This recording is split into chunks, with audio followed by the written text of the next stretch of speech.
Hey, my ride. It's just a random scooter. They got these things that you swipe and ride.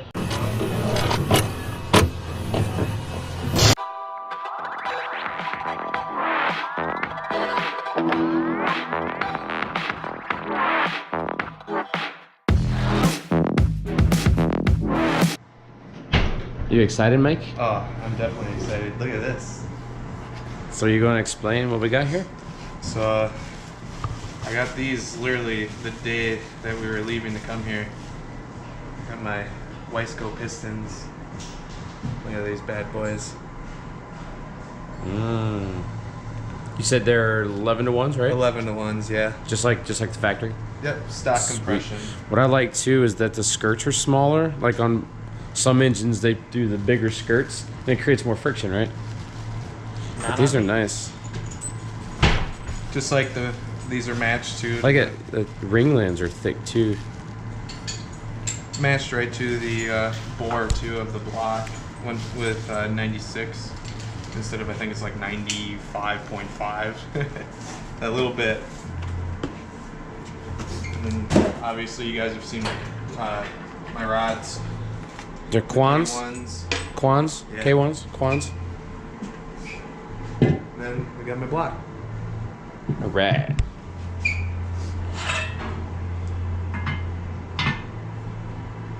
You would have thought that was used on a VQ before. Mike has informed us that he's never seen the Bean. Nope. In Chicago. I have not. So flick the world's largest bean. flick the bean. So we figured worst case scenario if we don't make it in time for the show, because we really wanted to go for the Tuner Galleria show. Yeah.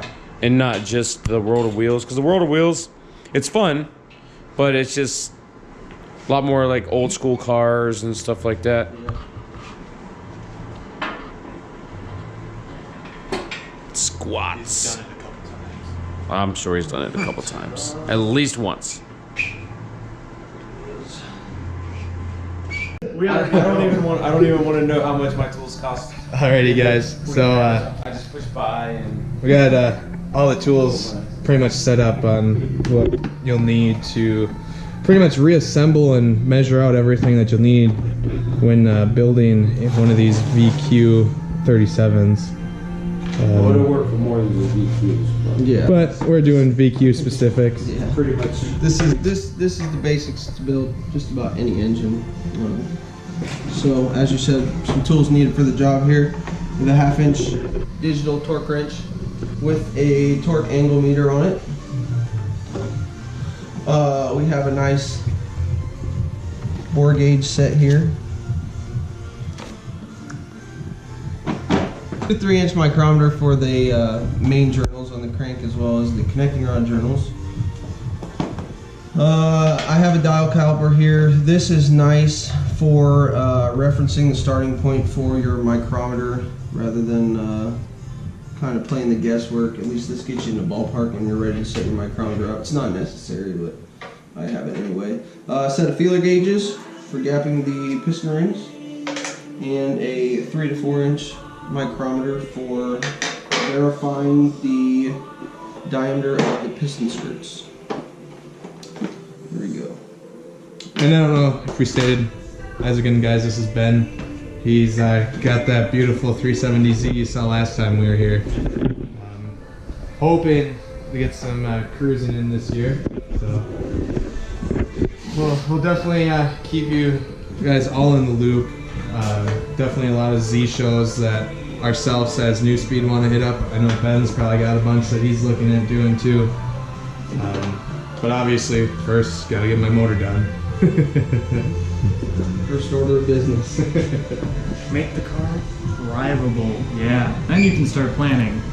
Build it, blow it up, do it I again. don't think I'm gonna. Book your hotel. Oh, it's not done yet. I I gotta actually cancel. think I'm going to. I still go anyway. Yeah. I know you were looking at that. Yeah. All right. So this is the start of the show for now. These are quite important. This is why I suggest buying a quality micrometer set when you're doing anything as far as building an engine should be as quality as you can get it, as far as I'm concerned. Because like I said, you're working with tolerances in the tenths of thousandths. And so there's not really much room for error when it comes to measuring for bearing clearances and etc. Well, there's plenty of room, I guess, if you want to destroy your brand new engine. Okay, so this is a 2-inch measuring bar. All this is doing is measuring the accuracy of our micrometer. You see that it is 2.000. Then you come over here and check this hash mark. It lines up with the 0 here. We verified that our tool is within a half of 4 places, 5 places past the 0. Wow. Yeah, so Set this off to the side. Now that's why I tell you don't go out and buy some Harbor Freight stuff. Don't get me wrong, Harbor Freight has nice tools and stuff, but when it comes to building an engine, there's reasons why these tools cost so much money. And circumventing that cost doesn't do you any good. Okay, so obviously paper is necessary because you're going to be doing a lot of math, a lot of writing. You need some way to reference all this stuff. I suppose you could put it in your phone if you wanted to be a little unprofessional about it. I was gonna say that's Easier to look at the paper than to scroll Yeah, I through feel and like find you could stuff. get very lost in your measurements yeah. by putting it in a notepad on your phone. So, like I said, we'll start with the main journals and then work our way down to the rod journals. Okay, so leave us room for, I like to take at least 3 measurements, right? Because one, you're measuring the accuracy of the bore of this main journal, but you're also looking for roundness of the journal as well. Because if you look, some of these, even in my crankshaft, prior to sending it to the service that I had done to it, the journals were not perfectly round. Within a tenth, I mean, you're well close enough to round, but nevertheless,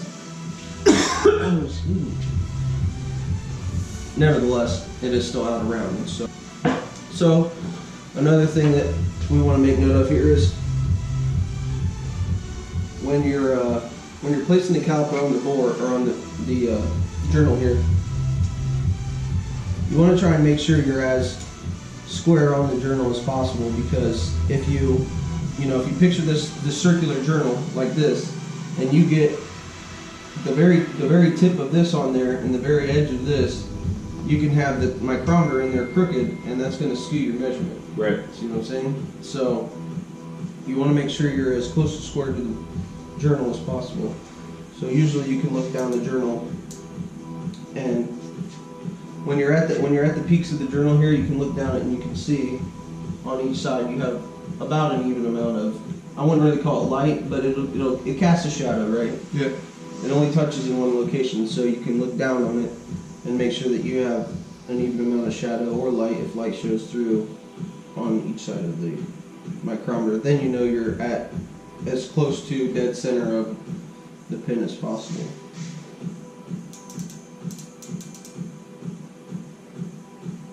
Give her a few clicks here, take it off. Alright, so for the first measurement we are 2.556 8. Like I said, you follow. So we got this. You're in between the 6 and the 7. Yeah. So you know you're not quite the 7. So now you follow the hash marks on the micrometer, whichever one lines up perfectly with the hash. 8. Okay. Yep. So we'll write down 2.5568. Now, once again, we'll take our measurement again a few times. So, like I did it 90 degrees to the oiling bore here.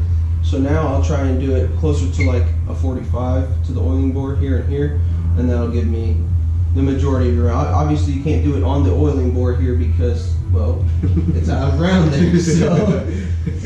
So we'll just get as close to around it as possible, and that will give us our. 1, 2. Alrighty, guys. So we got all the the journals measured on the crank and the rods. So we got those all specced out. Got Ben and his awesome skills right here.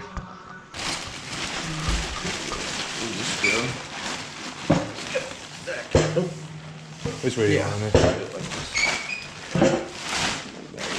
Okay, so this has been double tanked and cleaned. Okay. So you really shouldn't have to, unless you're trying to paint it or whatever, you shouldn't have to. Shouldn't have to do anything. Nope. There you go. We went ahead and owned, or board and owned it. They also put you a new chamfer on the edge here. Oh, nice. So pistons should slide in there quite nicely. Just nice and clean.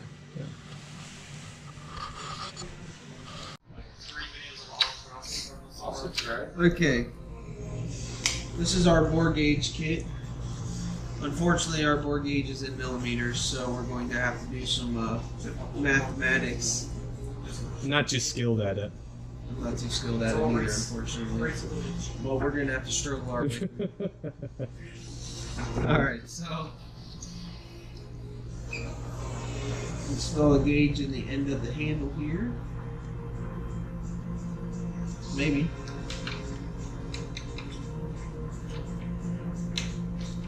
Okay, we're going to go out this way.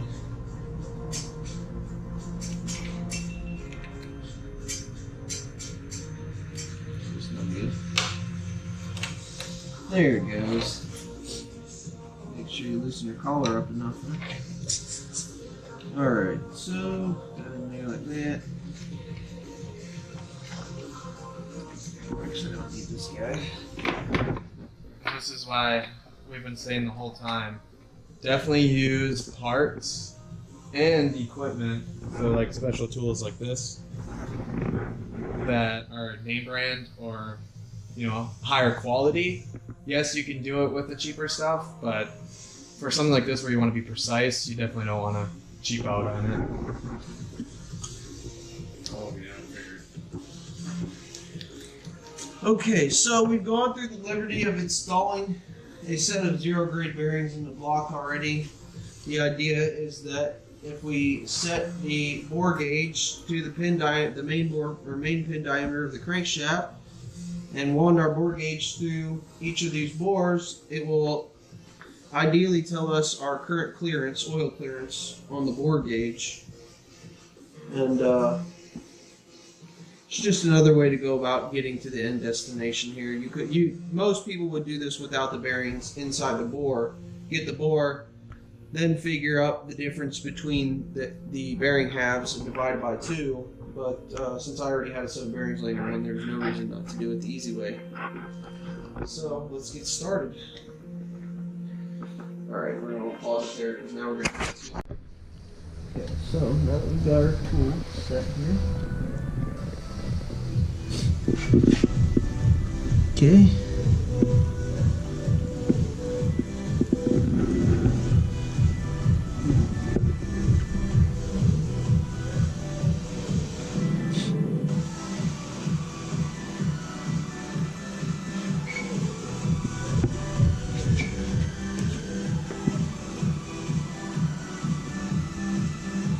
So from about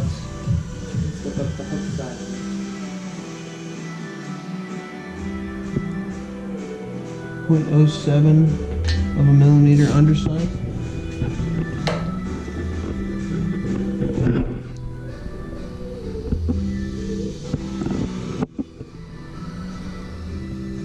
What are you doing, Paul? Rendering video. We have a lot of it to go through.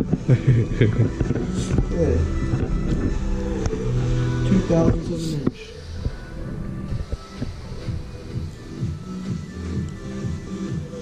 She was just a mine. My rods. Your bearings accordingly. That way, when they're taken apart for the first time, it is only to place the bearings inside the bore, clamp them onto the crankshaft. Okay? Yep. Okay.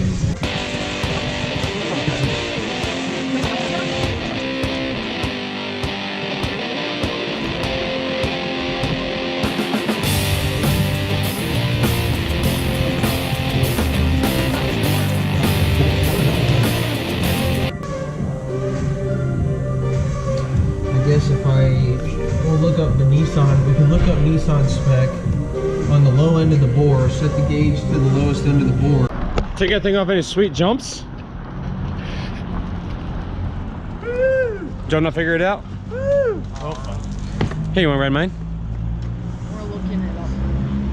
It didn't work? It wanted my card and I left it at the... Nice. Little Scion. Oh yeah, you got some free unlocks now. Dude, we're gonna like rack up like 40 bucks. Yeah, right? Dude, Paul, I'm gonna fall if I try to do this at the same time. I know, I almost fell too.